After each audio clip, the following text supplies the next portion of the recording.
방금 우리 교독한 이 본문이 다윗의 시라고 되어 있어요. 그리고 인도자를 따라 부르는 노래 이렇게 되어 있습니다.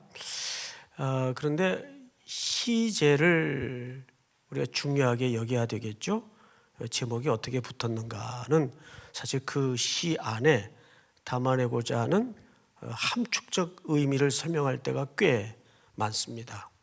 근데 오늘 시가 이렇게 제목 따라 가지 않는다는 느낌이 들어요. 왜냐하면 이게 다윗이 쓴 시인 것만은 분명해요. 그런데 다윗이 썼다고 해서 여기에 청자들이 꼭 다윗은 아닙니다. 그러니까 예를 들어서 화자, 여기서 등장하는 상대, 또 말하는 자, 스피커와 그 이야기를 듣는 자가 꼭 다윗은 아닐 경우가 꽤 많다는 거예요. 그래서 오늘 이 시가 사실 우리가 이렇게 평범해 보이는 듯 하지만 그렇게 쉽지 않다는 느낌이 듭니다. 그래서 우리는 1절서부터 차근차근 설명을 들어가면서 이 시가 도대체 우리에게 무슨 얘기를 하고 싶은가를 좀 보도록 하죠. 자, 우선 1절을 좀 보십시다. 환난 날에 여호와께서 네게 응답하시고 야곱의 하나님 이름이 너를 높이 드시며 이렇게 돼 있어요. 그런데 우리 좀 다른 번역을 한번 봅시다. 새 번역을 한번 제가 좀 읽겠습니다. 우리의 임금님께서, 왕이란 얘기죠. 우리의 임금님께서 고난 가운데서 주님께 기도하실 때에 주님께서 임금님께 응답하여 주시기를 원합니다. 야곱의 하나님께서 친히 임금님을 지켜주시기를 바랍니다. 자, 그러면 이 본문을 그대로 띄워두세요. 1절을 대입을 시켜서 보면 여기에 여호와께서는 주님께라고 번역이 된 게 맞아요. 그죠? 그러면 주님께 기도하실 때 주님께서 누구에게 응답하시기를 원한다고요? 임금님께 응답하여 주시기를 원한다 이렇게 돼 있어요. 그렇죠? 근데 새 번역이 정확히 이해를 하도록 번역을 했어요. 근데 오늘 우리가 지금 읽고 있는 개역개정은 전부 저 임금님을 뭘로 번역을 해놨어요? 그렇죠. 4개 이렇게 번역을 했단 말이에요. 그러니까 이 시편 20편에 등장하는 너, 나, 이렇게 너, 그리고 또 너의 4개, 이게 전부 누구를 가리키는 겁니까? 왕을 가리키는 거예요. 이 백성들을 섬겨야 되는 왕을 위해서 누가 기도한다는 얘기예요? 백성들이 오히려 지금 기도를 하고 있다는 얘기예요. 누구께? 여호와께. 자, 1절에서 이 틀을 헷갈려 버리면 밑에 전체 시가 엉켜버립니다. 다시요. 시편 20편에 나오는 4개 또 너를, 이거 전부 누구를 가리킨다고요? 예, 왕을 가리키는 거예요. 이게 새 번역 성경에는 이걸 정확히 임금님이라고 번역을 잘 했어요. 근데 우리말 성경에는 그냥 2인칭으로 처리를 하는 바람에 그냥 이게 무슨 일반 백성을 얘기하는 건지 구분이 잘 안 되죠. 그래서 정확하게 임금을 얘기하는 거예요. 왕을 얘기하는 거예요. 자, 그건 누가 누구를 위해서 지금 기도하고 있다고요? 백성이 왕을 위해서 기도하고 있다고요. 누구에게? 하나님께. 그 얘기입니다. 이제 구조는 정확히 이해가 됐죠. 그러면 우리가 이 툴을 좀 이렇게 멀찍이 던져놓고 한번 근본적인 생각을 해보자고요. 근본적인 생각. 뭐냐 하면 원래 이스라엘 백성들에게는 왕이라는 제도가 필요했습니까? 필요하지 않았습니까? 잘 아시죠? 필요하지 않았어요. 왜? 누가 친히 왕이시기에? 하나님이 친히 왕이시기에 딱히 다른 왕 제도가 필요 없었어요. 그런데 사무엘 시대부터, 사사 시대부터 계속, 사무엘도 하나의 사사입니다. 사사 시대부터 계속 백성들이 끊임없이 새롭게 등장하는 하나님의 대리인 지도자들에게 뭘 요구했어요? 왕을 요구했어요. 우리에게 왕을 허락하소서, 왕을 허락하소서. 그래서 하나님이 왕을 허락한 것이 아니라 허용했어요. 그들이 하도 오랜 세월을 계속적으로 하나님께 구하기 때문에 하나님이 견디다 못해서 그래? 그럼 한번 왕제도 만들어서 해봐라. 이렇게 된 거죠. 근데 일찍이 이 사실을 모세 시대에 신명기 기자를 통해서 하나님은 아셨어요? 모르셨어요? 아셨습니다. 우리 신명기 17장을 한번 자막을 좀 볼까요? 네가 네 하나님 여호와께서 네게 주시는 땅에 이르러 그 땅을 차지하고 거주할 때에 만일, 아직은 왕이 없는 시대죠. 모세가 지도자니까 우리도 우리 주위의 모든 민족들 같이 우리 위에 왕을 세워야 되겠다는 생각이 나거든 그랬는데 그 여론이 일어나거든 그 뜻이에요. 백성들의 요구가 강해지거든 그 뜻이에요.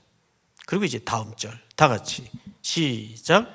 반드시 내 하나님 여호와께서 택하신 자를 내 위에 왕으로 세울 것이며 내 위에 왕을 세우려면 내 형제 중에서 한 사람을 할 것이요 내 형제 아닌 타국인을 내 위에 세우지 말 것이며. 다음 절.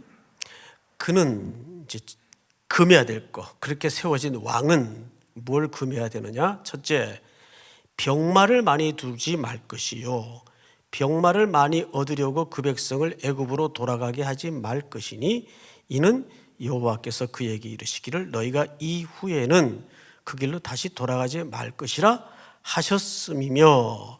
다음 절 시작. 그에게 아내를 많이 두어 그의 마음이 미혹되게 하지 말 것이며 자기를 위하여 은금을 많이 쌓지 말 것이니라. 자, 결국은 세 가지를 금했어요. 첫째는 병마. 그냥 말이 아니에요. 반드시 병마입니다. 금한 것이. 자, 이 병마는 말 그대로 전쟁 도구예요. 이걸 금했다는 것은 이스라엘은 누가 강력한 보호자라는 역설을 설명하고 싶었던 걸까요? 하나님께서. 하나님이 친히 싸우시고 친히 너희들을 보호하신다. 실제가 그랬습니까? 안 그랬습니까? 그랬습니다. 그런데 이것이 언제 다 와장창 깨지나요? 솔로몬 때입니다. 전부 애굽에 내려가서 그것도 병마를 무시무시하게 수입을 합니다. 너무 많이 수입을 해가지고 또 도로 팔기도 하죠. 우리 열왕기상 공부하면서 배웠죠. 자, 두 번째 금했던 게 많은 아내를 두지 말라 그랬어요. 그런데 이것도 언제 깨지나요? 솔로몬 때 깨집니다. 그렇죠? 자, 아내를 많이 두지 말라는 그 이유가 뭐냐면 그의 마음이 무엇되게 하지 말 것이며 미혹이라는 것은 우상 숭배에 빠질 것을 암시하고 있는 거예요. 그 다음에 자기를 위하여 뭐를 쌓지 말라? 은금을 쌓지 말라. 이 말은 지나친 부를 축적해서 마치 그것이 자기를 보호하고 자기를 안위해주고 자기를 지켜줄 것처럼 착각하기가 쉽다 그 말이에요. 무슨 말인지 알겠어요? 그러니까 오로지 이 세 가지 그만 핵심 가치는 뭐냐면 누구만 의지하라. 하나님만 의지하고 하나님이 너희를 먹여 살릴 것이고 보호할 것이고 지켜줄 것이다. 이런 차원에서 모세의 율법에다가 아예 박아놨어요. 그런데 이게 전부 이 세 가지가 언제 무너지나요? 자, 우리 그 무너지는 장면을 확인해 보십시다. 열왕기상 3장을 한번 띄워주세요. 같이 한번 읽습니다. 시작. 솔로몬이 애굽의 왕 바로와 더불어 혼인 관계를 맺어 그의 딸을 맞이하고 다윗성에 데려다가 두고 자기의 왕궁과 여호와의 성전과 예루살렘 주위의 성의 공사가 끝나기를 기다리니라. 네, 이 부분이 아주 중요합니다. 솔로몬이 왕이 되자마자 정식 첫 번째 아내를 어느 여자를 아내로 맞죠? 애굽의 바로의 딸을 아내로 맞습니다. 당시 고대 사회의 결혼은 애정이 기초된 결혼이 아니에요. 전부 사실상 정치적 거래입니다. 그렇다면 뒤집어 얘기하면 솔로몬은 어느 나라의 사위가 된 거죠? 애굽의 사위가 된 거예요. 바로의 사위가 된 거예요. 솔로몬은 어느 나라 왕입니까? 이스라엘의 왕이에요. 그러면 이 결혼이 사랑이 애정이 기초한 결혼이 아니고 정치적 거래를 기초한 정략적 결혼이었다면 이미 솔로몬은 왕이 되자마자 나라의 안위를 어디에 의존하고자 하는 강력한 욕구가 있었나요? 애굽입니다. 이해가 되죠, 이제? 게다가 이 아내를 데려다가 성경을 잘 보세요. 그의 딸을 맞이하고 다윗성에 데려다가 두고 자기의 왕궁과 여호와의 성전과 예루살렘 주위의 성의 공사가 끝나기를 기다리니라. 여러분, 이건 무슨 얘기냐면 자, 5장으로 넘어가 보십시다. 5장 13절서부터 이에 솔로몬 왕이 온 이스라엘 가운데서 역군을 불러일으키니 그 역군의 수가 3만 명이에요. 시작. 솔로몬이 그들을 한 달에 10,000명씩 번갈아 레바논으로 보내매 그들이 한 달은 레바논에 있고 두 달은 집에 있으며 아도니람은 간독이 되었고. 예, 끊고 좀 설명을 듣고 지나가십시다. 건축 공사를 하는데 3만 명을 동원해요. 게다가 제가 종종 설명하는 레바논의 백향목을 찍어 나르기 위해서 거기 한 달씩 교대 근무를 시켜요. 그 전부 누굽니까? 백성들이에요. 역군을 일으켰다 그렇죠. 이건 사실 강제 징집권을 발동한 겁니다. 뭘 짓기 위해서? 성전과 왕궁과 자기 거처를 짓기 위해서. 나중에는 이 거처, 바로 공주의 거처의 규모와 성전의 규모와 왕궁의 규모가 똑같아요. 치수가 똑같다는 것은 건물 건축 안에는 어떤 크기로 짓느냐에 따라서 그 가치가 담아지는 거예요. 자, 솔로몬이 그들을 한 달에 10,000명씩 번갈아 레바논으로 보내매 그들이 한 달은 레바논에 있고 두 달은 집에 있으며 아도니람은 감독이 되었고. 15절. 솔로몬에게 또 짐꾼이 몇만 명입니까? 이 7만 명이 다 누구예요? 백성들이에요. 산에서 돌을 뜨는 자가 8만 명이에요. 이 외에 그 사역을 감독하는 관리만 3,000명이에요. 그들이 일하는 백성을 거느렸더라. 다음 절. 다 같이 시작. 이에 왕이 명령을 내려 크고 귀한 돌을 떠다가 다듬어서 성전의 기초석으로 놓게 하매. 다 같이 솔로몬의 건축자와 히람의 건축자와 그발 사람이 그 돌을 다듬고 성전을 건축하기 위하여 제목과 돌들을 갖추니라. 여기까지 끊고 갑시다. 그냥.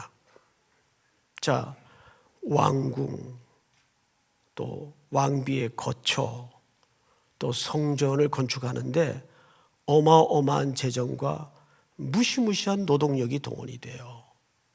자, 그러면 이것을 후대의 역사가는 어떻게 평가했는가를 12장으로 건너가서 한번 보십시다. 12장.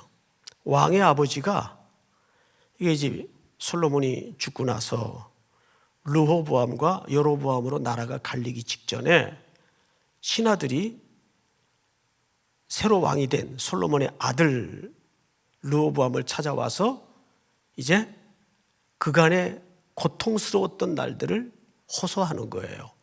왕의 아버지가 우리의 멍에를 무겁게 하였으나, 이게 역사가들의 평가입니다. 우리의 멍에를 무겁게 하였으나, 왕은 이제 왕의 아버지가 우리에게 시킨 고역과 매운 무거운 멍에를 가볍게 하소서. 제발 그 학정을 좀 이제는 그만해 주십시오 라고 간청을 하는 거예요. 그리하시면 우리가 왕을 잘 섬기겠습니다. 이것도 옳은 호소는 아니에요. 왕을 백성들이 섬기라고 왕제도가 있는 게 아니에요. 잘못됐죠. 왕은 백성을 섬기기 위해서 설립한 어쩔 수 없었던 제도였습니다. 근데 잘못됐죠. 그만큼 백성들의 의식 수준이 지금 이미 익숙해져 있다는 얘기예요. 익숙해지면 몰라요, 잘. 그게 참 무서운 현상입니다. 그냥 시키니까 그런가 보다. 이렇게 다 지나갈 수 있다고요. 다음 절. 르호보암이 대답하되 갔다가 3일 후에 다시 내게로 오라 하며 백성이 가니라.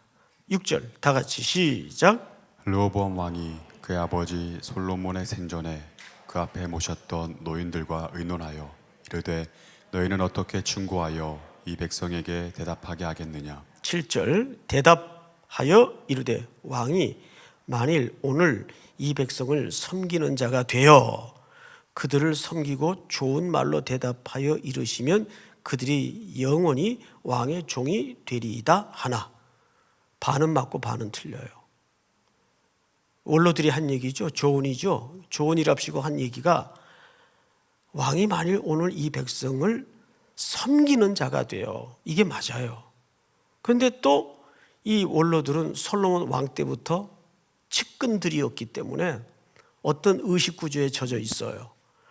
그들을 섬기고 좋은 말로 대답하여 이르시면 그들이 영원히 왕의 뭐가 되리이다? 백성들이 왜 왕의 종이 되어야 됩니까? 그렇지 않아요? 다음 절. 왕이 노인들이 자문하는 것을 버리고, 그 말이라도 반쪽의 조언이라도 들었으면 이스라엘은 분열되지 않았을 거예요. 자기 앞에 모셔 있는 자기와 함께 자라난 어린 사람들과 의논하여, 다 같이 시작. 이르되 너희는 어떻게 자문하여 이 백성에게 대답하게 하겠느냐. 백성이 내게 말하기를 왕의 아버지가 우리에게 매운 멍에를 가볍게 하라 하였느니라. 이르되 함께 자라난 소년들이 왕께 아뢰어 이르되 이 백성들이 왕께 아뢰기를 왕의 부친이 우리의 멍에를 무겁게 하였으나 왕은 우리를 위하여 가볍게 하라 하였은즉 왕은 대답하기를 내 새끼손가락이 내 아버지 허리보다 굵으니. 다 같이 시작. 내 아버지께서 너희에게 무거운 멍에를 매게 하였으나 이제 나는 너희의 멍에를 더욱 무겁게 할지라. 내 아버지는 채찍으로 너희를 징계하였으나 나는 전갈 채찍으로 너희를 징계하리라 하소서. 이 백성들이 배가 불러서 한가한 소리 와서 하는구나. 이럴 때는 더 강력하게 다스려야지 안 돼. 젊은 함께 자란 소년들의 의식 구조에 편승해서 그때부터 이스라엘은 분열이 일어나고 애굽으로 망명가 있던 여로보암을 불러다가 한 나라를 이루고 또 나머지 한 나라가 이루어져서 쪼개집니다. 분열이 됩니다. 그리고 양쪽이 경쟁적으로 어디에 빠지죠? 우상 숭배에 빠져요. 그리고 그 밑에 백성들은 왕을 섬기는 종들이 됩니다. 밭 갈고 논 갈고 거기에 나오는 모든 것들을 궁궐로 실어 나르고. 자, 여러분, 이런 시각에서 오늘 시편 20편을 접근해야 돼요. 이거 지금 시편 20편은 거꾸로 된 시예요. 다시요. 백성들은 왕을 섬기기 위해서 존재하는 겁니까? 왕이 백성들을 섬기기 위해서 존재하는 겁니까? 왕이 백성들을 섬기기 위해서 존재하는 거예요. 맞죠? 이건 교회론 구조 속에서 굉장히 중요한 기초예요. 이 함정에 빠져 있던 교회가 신약으로 넘어와서 대표적으로 어느 교회입니까? 고린도 교회 아니에요. 아볼로는 뭐냐? 게바는 뭐냐? 바울은 뭐냐? 고린도 교회 성도들이 그리스도와 하나님을 중심으로 경배하여 신앙생활을 했던 것이 아니라 소위 교회 안에 몇몇 리더십을 쫓아서 무리를 짓고 당을 지어서 교회 분란을 일으키고 교회의 그리스도는 온데간데 없어진 거예요. 그리고 리더들만 남는 거예요. 지도자만 남는 거예요. 그건 히브리 기자가 설명하고 싶었던 개혁이 아니에요. 제가 개혁의 정의를 어떻게 설명했던가요? 개혁은 사람을 바꾸고 제도를 뜯어고치는 게 개혁이 아니고 어떤 기독교의 공동체, 교회이든지 그리스도만 남는 게 진짜 개혁이에요. 믿습니까? 자, 그럼 이 잘못된 시가 마지막으로 오늘 이 밤에 도대체 우리에게 뭘 얘기하고 싶을까를 접근해야 되겠죠. 자, 20편 2절을 보십시다. 성소에서 너를 도와주시고 시온에서 너를 붙드시며, 다 같이 시작. 내 모든 소재를 기억하시며 내 번제를 받아주시기를 원하노라. 네, 성소에서 너를 도와주시고니까 여기 너도 누구를 가리키는 거예요? 그렇죠. 성소에서 왕을 도와주시고 시온에서 왕을 붙드시며 왕의 모든 소재를 기억하시며 왕의 번제를 받아주시기를 원하노라. 이게 아주 압권이에요. 여기 너, 네, 이게 전부 누구를 지칭하는 거라고요? 왕이에요. 지금 다윗이 쓴 시어를 통해서 이 2절에서 3절에서 결국 압축적으로 말하고 싶었던 게 뭘까요? 우리 한 군데를 보도록 하십시다. 참고 구절인데 사무엘상 7장을 한번 띄워주세요. 마지막 참고 구절입니다. 이스라엘 자손이 미스바에 모였어요. 그리고 블레셋이 이 얘기를 들었죠. 그들의 방백들이 이스라엘 치러 올라왔습니다. 이스라엘 자손들이 듣고 블레셋 사람을 두려워하여 이스라엘을 치러 올라왔으니까 이스라엘 사람들이 평생 옆구리에 가시 역할을 했던 블레셋 사람이 치러 올라왔다는 소식을 듣고 두려워했어요. 마음에 공포가 일어난 거죠. 다음 절 다 같이 시작. 이스라엘 자손이 사무엘에게 이르되 당신은 우리를 위하여 우리 하나님 여호와께 쉬지 말고 부르짖어 우리를 블레셋 사람들의 손에서 구원하시게 하소서 하니. 다음 절 사무엘이 젖먹는 어린 양 하나를 가져다가 온전한 번제를 여호와께 드리고 이스라엘을 위하여 여호와께 부르짖음에 여호와께서 응답하셨더라. 자, 10절 다 같이 시작. 사무엘이 번제를 드릴 때 블레셋 사람이 이스라엘과 싸우려고 가까이 오매 그날에 여호와께서 블레셋 사람에게 큰 우레를 발하여 그들을 어지럽게 하시니 그들이 이스라엘 앞에 패한지라. 누구의 승리로 끝났습니까? 이스라엘의 승리로 끝났어요. 총칼로 이겼나요? 전쟁을 해야 되는데 뭘 드리도록 했죠? 번제를 드리도록 했어요. 번제를 드리도록 하는 이유가 오늘 말씀의 제목이 뭐죠? 전쟁과 번제입니다. 여기에는 전혀 어울릴 것 같지 않는 두 단어는 사실상 우리 신앙의 핵심 가치로 동의어화되고 묶여져야 됩니다. 왜냐하면 지금 이 시가 쓰여지는 시제가 언제인가를 1절 초반에 잘 보세요. 환난 날에. 이 환난은 전쟁의 날을 얘기합니다. 이제 전쟁이 진행 중이에요. 그래서 백성들이 지금 왕을 위해서 기도하는 거예요. 잘못된 거죠. 그런데도 이 속에서 2절에 보니까 성소에서 너를 도와주시고, 그러니까 이 왕이 누구에게 시선을 모아야 돼요? 성소의 임재에 계시는 하나님께로. 무슨 말인지 알겠어요, 여러분? 성소의 임재에 계시는 그 하나님께로 우리 왕의 시선이 모아지기를 원합니다. 또 볼까요? 3절, 네 모든 소재를 기억하시며 네 뭐를 받아주시기를 원하노라? 번제를 받아주시기를 원하노라. 전쟁 속에 또 뭐를 요구하죠? 제사를 요구해요. 사무엘 선지자가 드렸던 그 제사. 그러니까 여기에서 우리가 길어 올려야 될 신앙의 굵은 핵심 가치는 뭐냐면, 우리가 이 땅에 사는 동안에 이 땅은 사실상 매일 전쟁이에요. 환란이에요. 오늘 근로자의 날이죠.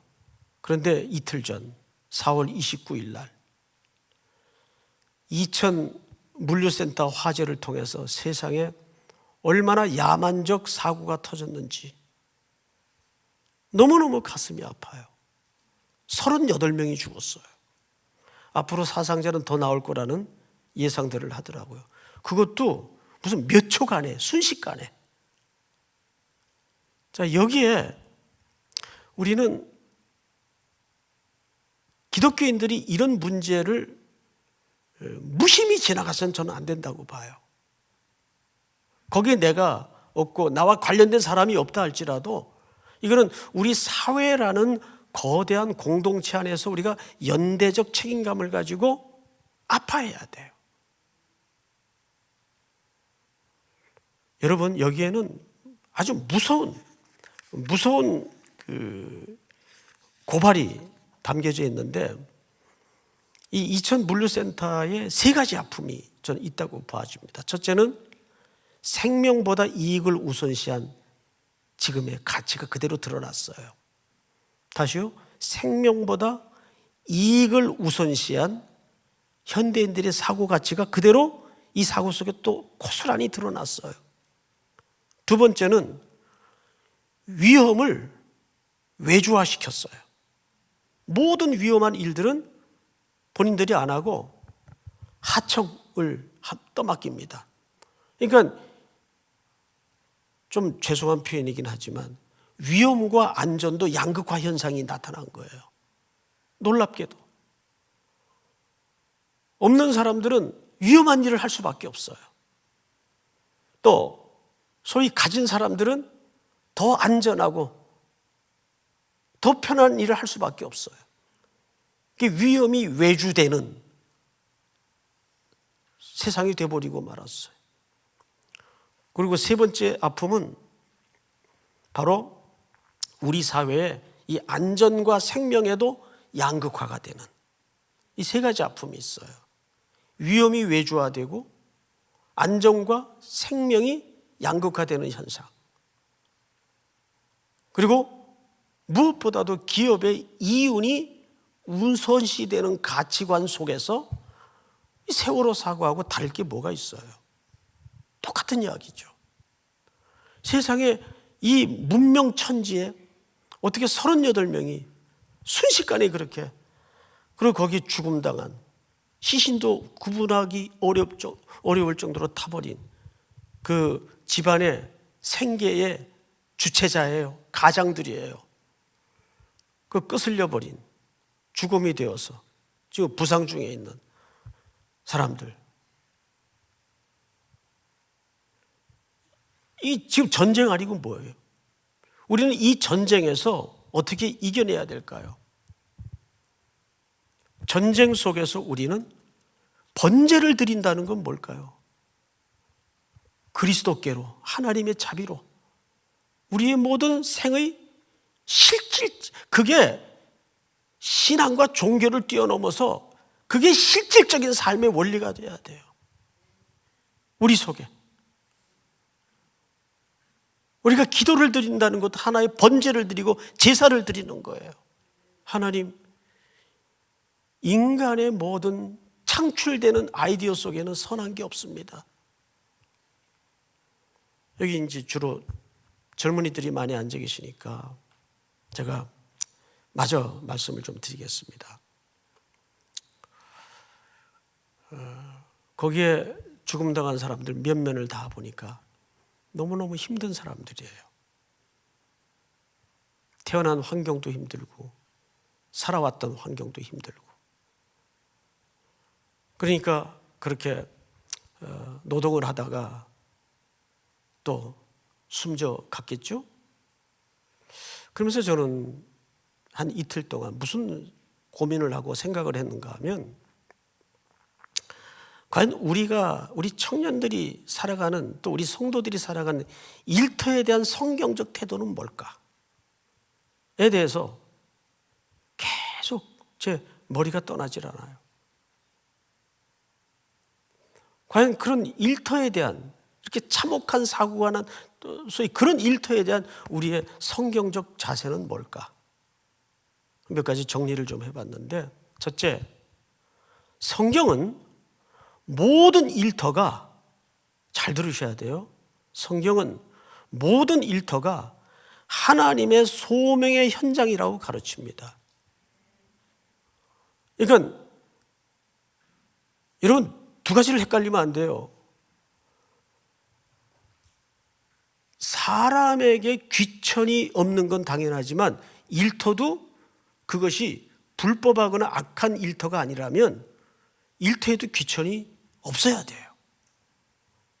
맞습니까, 여러분? 예, 일터에도 귀천이 없어야 돼요. 두 번째는, 첫째는 성경은 모든 일터가 하나님의 소명의 현장이라고 가르친다면, 두 번째는 모든 사람이 자신의 소명과 은사를 따라 부름받는 일터에서 하나님을 섬기는 자세로 성실하게 일하고 생계를 유지하는 게 맞습니다. 그러니까 거기가 소명의 현장이 된다면 우리는 무슨 일을 하든지 그 일이 하나님의 소명의 현장이라고 안고 들어가야 돼요.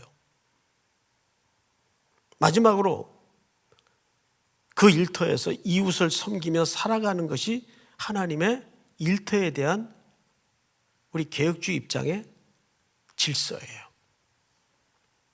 이걸 좀 쭉 이어서 설명을 드리자면 이런 겁니다. 성경은 모든 일터가 하나님의 소명의 현장이라고 가르칩니다. 그것이 악하고 불법한 현장이 아니라면 모든 사람이 자신의 소명과 은사를 따라 그 부름받은 일터에서 하나님을 섬기는 자세로 성실하게 일함으로써 생계를 유지하면 그 일터는 거룩한 일터가 됩니다. 그리고 그 일터에서 우리는 선교적 사명이 있어야 되겠죠. 이웃을 섬기며 살아가는 것이 하나님의 일터에 대한 창조의 원리예요. 우리 오늘 특별히 근로자의 날, 이렇게 깊은 밤,